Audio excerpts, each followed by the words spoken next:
Does Poome wait to lock this in? Nope, going to move around. Camille going to come in instead. Still think Lilia is very strong, is a viable top laner. I think would be decent into Shen overall, but we're going to see Camille up there. Yeah, exactly. And Shen feels exactly the question that was posed to Evil Geniuses, where I'm talking about super high, aggressive playstyle from 100 Thieves, trying to invade in jungle. Shen is perfect. You have a global you can answer their globals with.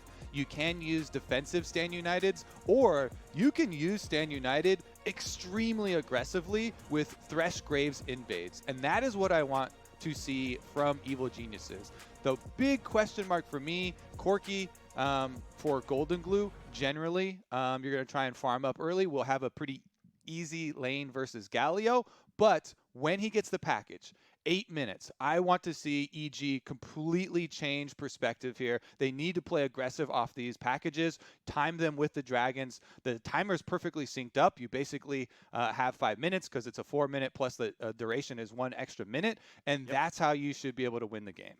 Yeah, and of course there's even a Shen delivery system. Right? If you really want, Huni can ult on the Goldenglue. He dives into the back line. You deliver Shen back there. You get an easy dodge. You get an easy taunt. And you get to feel good about that one.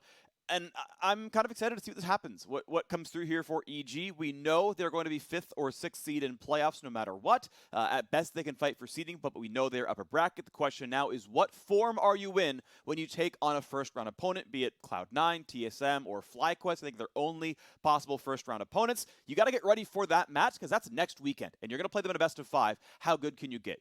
Goldenglue was awesome yesterday. Hard carry performance on Azir, 1 death where he slightly overextended in the top lane and you know, traded his life for a turret. Here he's again on Corki, another backline high damage champion, you know, putting out some magic damage here. And again, I want to see if he is on form, because if Goldenglue is playing at that level, this is a very, very scary team with threats in all 3 lanes. If Goldenglue goes back to, you know, Spring Split Golden Guardians or earlier where he can't have the consistent performances, then EG look a lot more mortal. So I want to see what can happen on this Corki. Meanwhile, 100 Thieves side, we know they're going to be on the lower bracket side, waiting for their first opponent. I want to see how good they can get.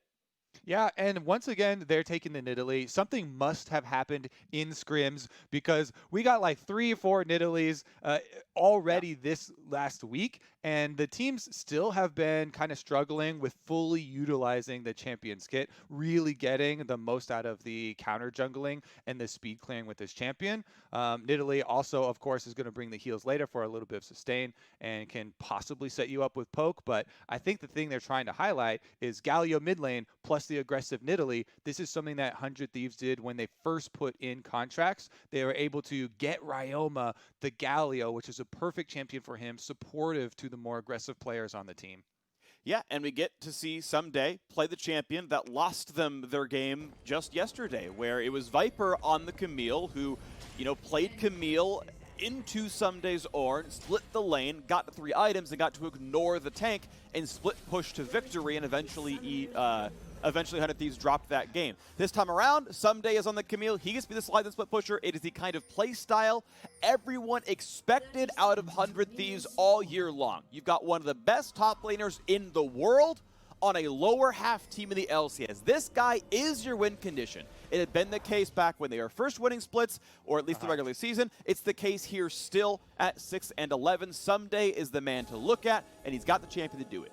Yeah, I will at least say Ssumday is also a very good tank player and has a history of being a good tank player. But most people do agree with you as far as you know, the team doesn't have many other players at his caliber. No, they don't have any. It's Ssumday. No one's at his caliber. So they want to use him in a damage dealing position. Yeah, also, their game yesterday had a lot of other things wrong with it. Well, sure. I mean, look, this to be fair is a 6 and 11 team. There are flaws in 100 Thieves, right? They are not a perfect team. The players are not on Ssumday's level, and so that is why, yes, his Ornn and his Maokai and his Malphite are all very good, but he's he's got to carry this team, and it's not just, well, my Ornn engage was pretty good.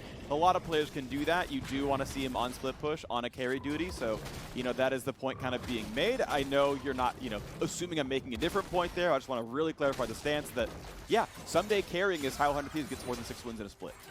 All right, well, it is Contractz starting on bottom side, so maybe he's going for more of a full clear Nidalee up towards the top side and then try and split the map. Because Huni pulled with Svenskeren, he's trying to give Svenskeren a little bit of extra damage. Shen actually gives a really good leash as far as, you know, solo lane leashes go. Because of the Q, start out, you get a huge amount of percentage health damage you can do to the blue. So it really does accelerate the Graves clear, which is already quite quick. And since it's a, you know, power farmer versus power farmer matchup with Nidalee Graves, we'll see if that actually can go a long way. 100 Thieves already trying to keep track of Svenskeren. You saw Ryoma on your mini map there with the Galio pushing up and trying to get in for a ward. He did just barely catch sight of Svenskeren, so they know he's at a fairly quick clip here on his clear down towards the bottom side, and that should signal to Cody, Sun, and Poome they need their wards up, and they need to be fairly careful. Graves, obviously with a dash, can circumvent the common Tribrush ward and dash over the Dragon Wall. Nice play right there. Taunts through, but he's hitting the shield from Ssumday, who goes back in for the stun, gets the Empower Q. Nice play there out of the Camille. I find this matchup really interesting to watch because they both have self-shielding. They both got different amounts of range tools. You know, you Q an auto attack on Huni, gets the shield for the trade. Ssumday goes in for the range damage to get the slow in and the heal back. You know, can you play around the dodge zone? Can you play around the taunt? Really kind of interesting because there's like 7 different cooldowns to track and play around in that matchup. Definitely very compelling. First push goes through to Ssumday, but he's now out of mana, so we're going to see the very early recall come through for just a second Doran's Blade and maybe waiting for a potion before he gets back into lane. And this is what I'm talking about with Graves having the mobility to get down to bottom lane, circumvent those wards. Looks like Poome not going to go for the chomp just yet into the exhaust towards Svenskeren. He's supposed to flash it away because Ssumday is here, finds the stun. They're going to find the taunt as well. The double TP is in, and that's going to be first blood in the bottom lane. Zeyzal going to lose his life as well. Literally everyone in the bottom lane. It's a 5v3. 100 Thieves ready for that play. No hesitation on the double teleport from their solo laners. Everybody down to the bottom lane. Cody Sun sends up the bat signal, and immediately they all answer the call. You can see how they're playing really, really far back, very defensively for them. So Svenskeren, his attempt here scouted out by 100 Thieves, and the trap has already been laid. Ssumday gets the E off the wall, immediately into the taunt from Ryoma. Just beautiful layering of the crowd control there from the double solo laners, and Contractz even heading down for the spear to claim the gold for himself. And I gotta say, Ssumday was moments away from TPing top lane instead. He had already recalled, he picked second Doran's Blade, he got the refillable, and top was going into his turret. There was a decent chance that guy was about to hit that button top side, and as the gank came in, he was like, oh wait, I'm on Fountain, I can TP here. And it got them, I think, that kill on Graves. I think Sven would have lived without the Camille hookshot stun. So, well done, of course, to the 100 Thieves side. 2 quick kills to the bottom side. 1 went on Nidalee, 1 went on to the Galio. So they are the ones with the money. Ultimately, Huni can't push in top fast enough to deny much from Ssumday. That farm is equal between the two of them. So 100 Thieves getting away with basically everything they would want, an 800 gold lead in the early game. Yeah, exactly. Definitely setting themselves up for success. Nidalee has a huge spike when you complete Runic Echoes. That item just gives you so much burst damage, and it really puts Nidalee over the edge. You can see Contractz is using Electrocute, so you have this kind of break point where as soon as you can rush to your Runic Echoes completion, Nidalee gets the power to basically 100% to zero somebody if you land the spear with her full combo. And once again, Contractz is heading toward the bottom side, hovering here, waiting for the possible Svenskeren gank. Back to the bottom side, yeah. Cody Sun should feel very safe. He has Flash. Poome is here around as well with Guardian and his own Chomp to keep things safe. Flash, if he really needs it. Contractz right now, though, going to pull the Drake out of the pit, put his controller down, says, okay, you can see me, but it doesn't necessarily have to matter. Of course, Contractz has Smite. Svenskeren's the same and equal level. Looks like he is unwilling to try. You could Blast Plant over the wall and then quick draw back. Like, there isn't that much risk on Svenskeren to try. That said, not going to go for the play, and it's just going to be the Drake picked up easily by 100 Thieves. Yeah, so I also would be really scared of that in Svenskeren's position because they pulled the dragon out.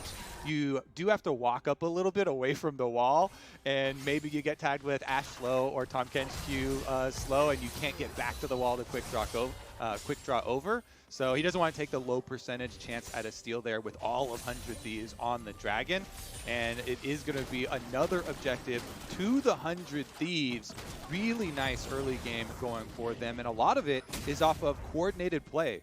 They've talked about the coordination being one of the main things they've been working on ever since they put Contractz and Poome as a duo from the Academy team into the LCS team. One of the big reasons they brought them in has been the communication with the team. Both Contractz and Poome, very vocal players, lend a lot to the shot calling for the team. I have to say, especially with the double teleports from Ryoma and Ssumday, the coordination of them with their solo laners already kind of on display and returning big wins for the team. Back on the map they go. 600 gold lead actually has been shrinking ever so slightly as EG have been farming up pretty well. Got to point out that Corki's got a gigantic lead over Ryoma here in the mid lane of a good 12 right now as the waves are cleared back. Some of that, of course, is the TP to bot lane. It is also, I want to point out, lethal tempo on the Corki. That is a keystone we see less often on that champion. Often it's fleet footwork for an easier laning phase, but yeah, I don't think the lane gets any easier than facing Galio as Corki, so higher fight damage. Javelin's going to land. Good damage on a Huni. Big chomp, and that is going to be the flash forced away before Pounce can land for damage. But Huni's now flashless. Has an ult, but flashless on the top side. And it's actually going to be 100 Thieves not greeting for the turret plate. Of course, it can be awkward to go for plates against Shen. If he taunts you, your life is really sad. End of the day, it's going to be the tempo recall so somebody can walk back to lane without losing farm. Yeah, I actually like that flash from Huni, even though people will be like, hey, he doesn't have Runic Echoes completed. That wouldn't have killed immediately right there. But because he flashes that damage, he can stick around for the double minion wave that had built up. That is a lot of experience that Huni still gets to soak up after avoiding that and expending his flash. Plus, yes, you're not as scary without the possibility of taunt flashing when you stand united, but he still has that option. He can use his teleport back to lane and has the teleport advantage since stand united is available. An ulti spent to force Poome's flash out. It would have been enough damage that maybe he wouldn't have died, but he'd be forced out of lane entirely. And then Cody's son gets dove 2v1, so burns the flash, keeps the health bar up, and he's going to be okay. Svenskeren spots a ward. He's got Goldenglue nearby. Easy kill onto that one. And they're going to say, okay, you know, we're 9 minutes, 50 seconds in. Let's go for Rift Herald. Pretty easy pick up here. Guaranteed 2 plates when it charges, and maybe a little bit more if we can get a lane in a good spot.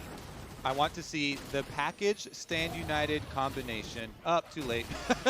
Package time's out here for Goldenglue, so he uses it. Well, in a couple seconds apart, they're going to go in. Galio over the top. There was a lot of damage. Goldenglue is gone right away. Ashe arrow won't hit. Huni very, very low. Goes down to Ssumday. And the chase is on now for Svenskeren. It's the flash over for Contractz. The chase in for Ssumday. And 100 Thieves are 5-0 in kills in under 10 minutes. Oh my goodness, Freak. That is a hashtag live evil for the 100 Thieves. They can meme on them right now because this early game has been won. It is over for the early game. 100 Thieves absolutely smash EG. I'm going to have to go back and look at the replay for the specific players here to see what time Goldenglue picked up his package, because they did not coordinate it with actually fighting that Rift Herald. I believe the reason he used it so early was because it was timing out, because he had picked it up a little bit early and they weren't all ready to go force the fight on the Rift Herald. But package coordination to me is one of the biggest things whenever I see Corki picked in a game, because that is the aspect of Corki's kits that the champion designers have buffed over the last 3 patches for Corki buffs. It has all been focused around that area. And this being a huge 100 Thieves win with their collapse there, not only did they destroy them, well, let's wait to see what happens to Ssumday. He's getting pretty low, but he's gotten a lot of damage on a Huni here as well. There's no ulti yet for the Shen. Here comes the TP back in. He's going to try to solo kill Huni. Can he get enough damage yet? He's going to die to turret damage at the end of it all. Ssumday gets a straight up kill in a 1v2, and now a play to the bottom side. Cody's going to flash and be flayed in, though. Stun's going to buy some time going back in towards Bang. He's not going to live very long. He's going to come through, but Contractz is back in, and Poome is nearby. Be careful, Contractz, though.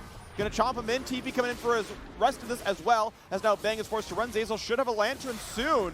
I guess he burned it during the fight. He lanterned for an 80-point shield, but didn't have it up for the counter gank, and Zeyzal wastes the cooldown and gets his AD carry killed.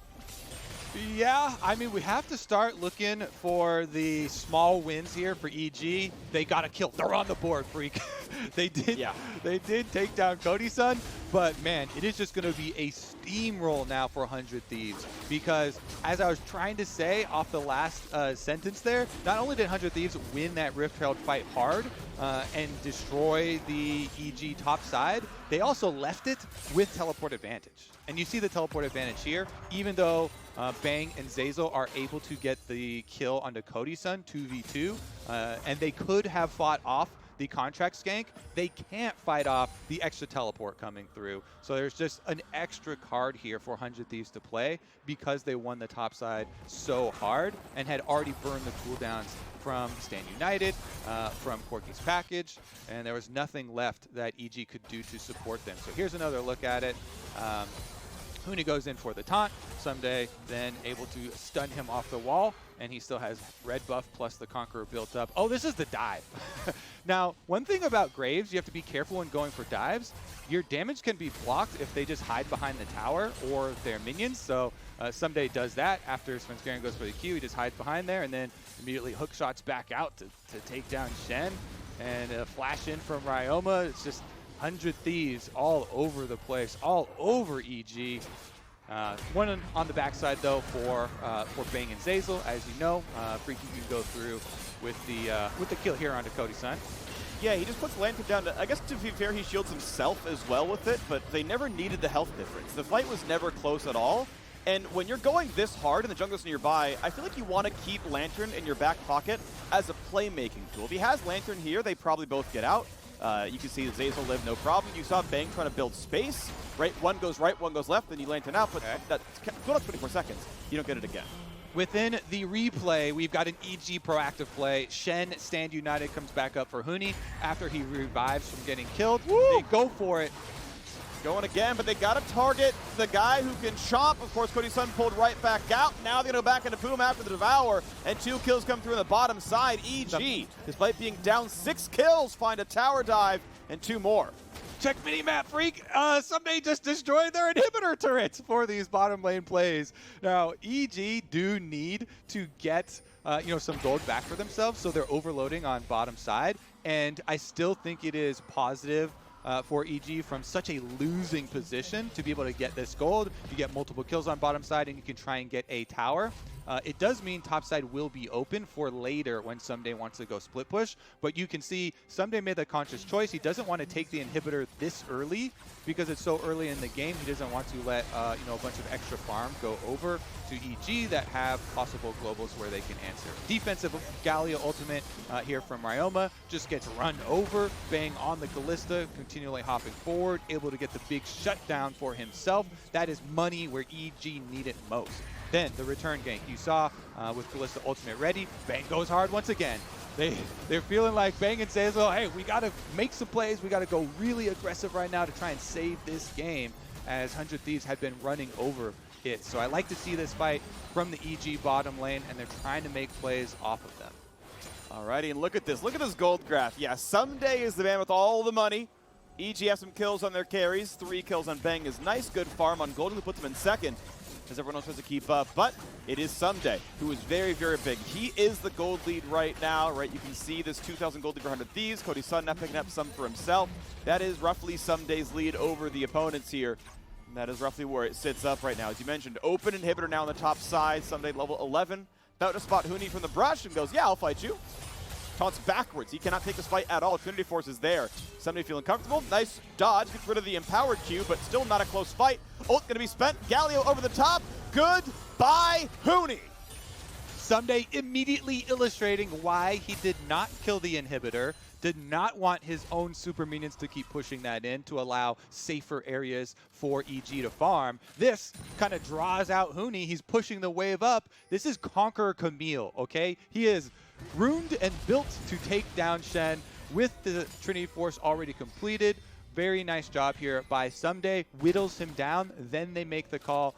Nobody else around for EG to show up to try and save Huni, so we can throw down the double ultimate Camille and Galio combination. It's inescapable, and they do find the kill. See if EG can make any sort of push back. Goldenglue picking up package number 2.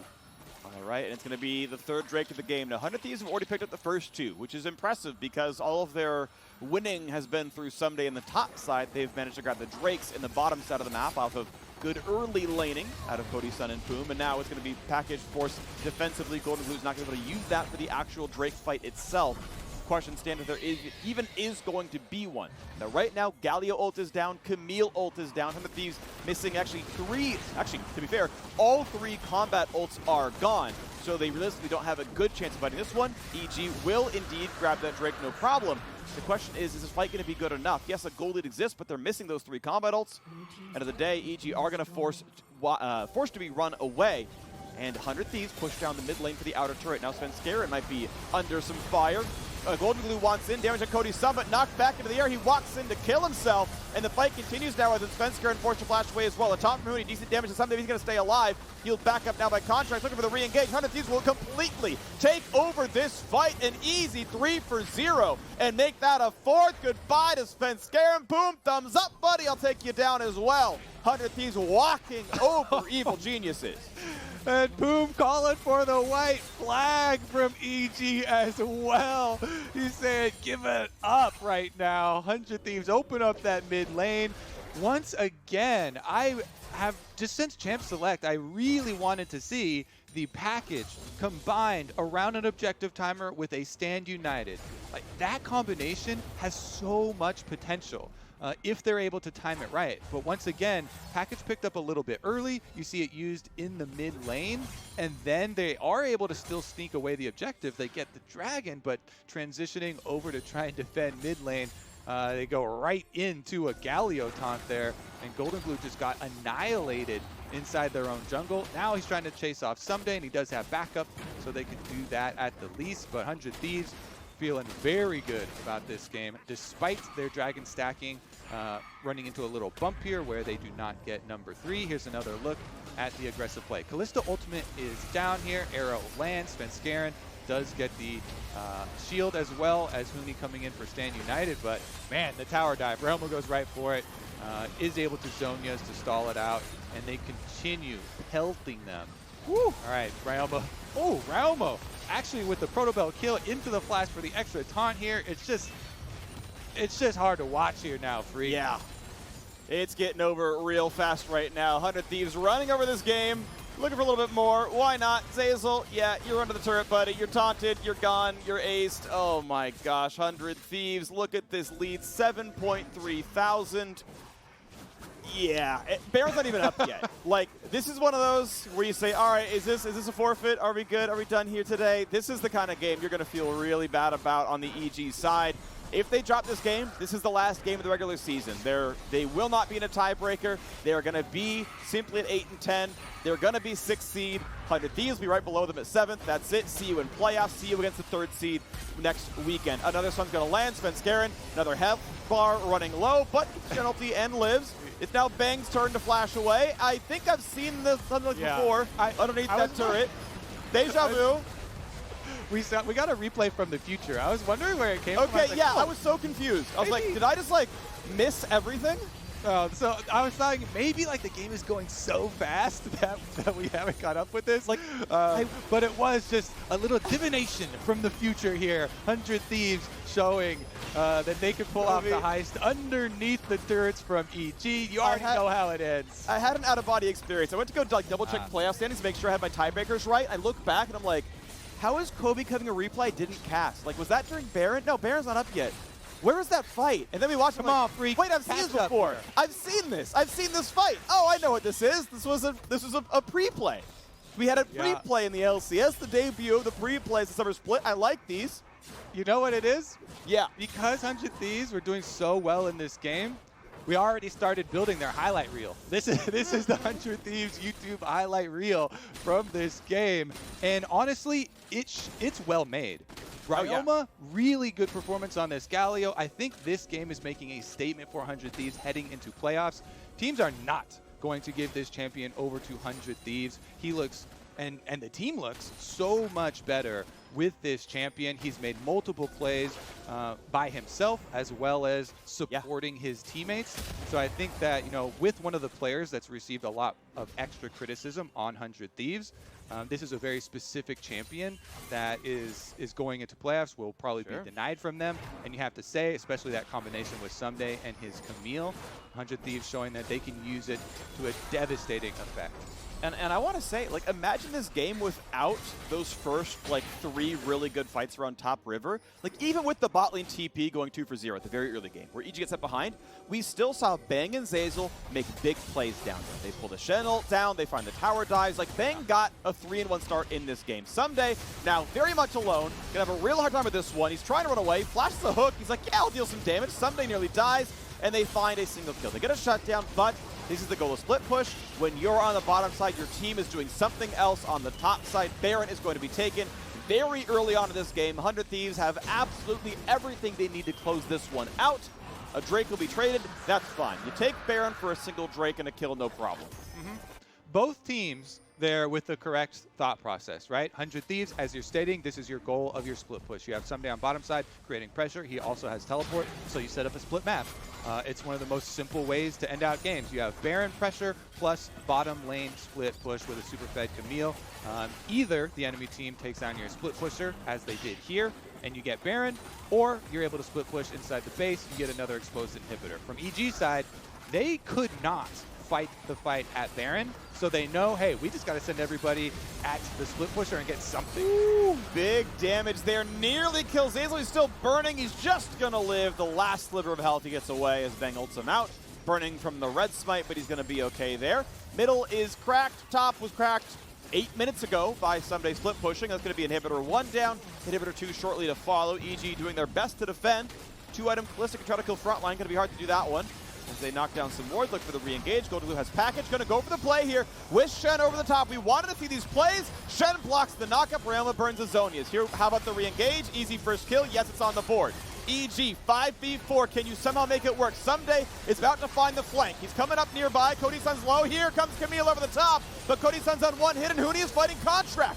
Big damage to the front side. Ssumday burns the stop. Watch Cody Sun's on the board. Svenskeren is low. Cody Sun flashes and gets the double kill. Zeyzal gets a flay. He's trying to stay alive. He won't do it. And the final kills will come through. Goodbye to the rest of you. A dabbing penguin. And 100 Thieves have knocked down the ace. The base is open. It's time to win the game. 100 Thieves making it look good here. Only 24 minutes in, and they are going to take down the Nexus. All righty, we've got our 6th and 7th seeds locked in. Evil Geniuses 8 and 10, 100 Thieves 7 and 11. We will see both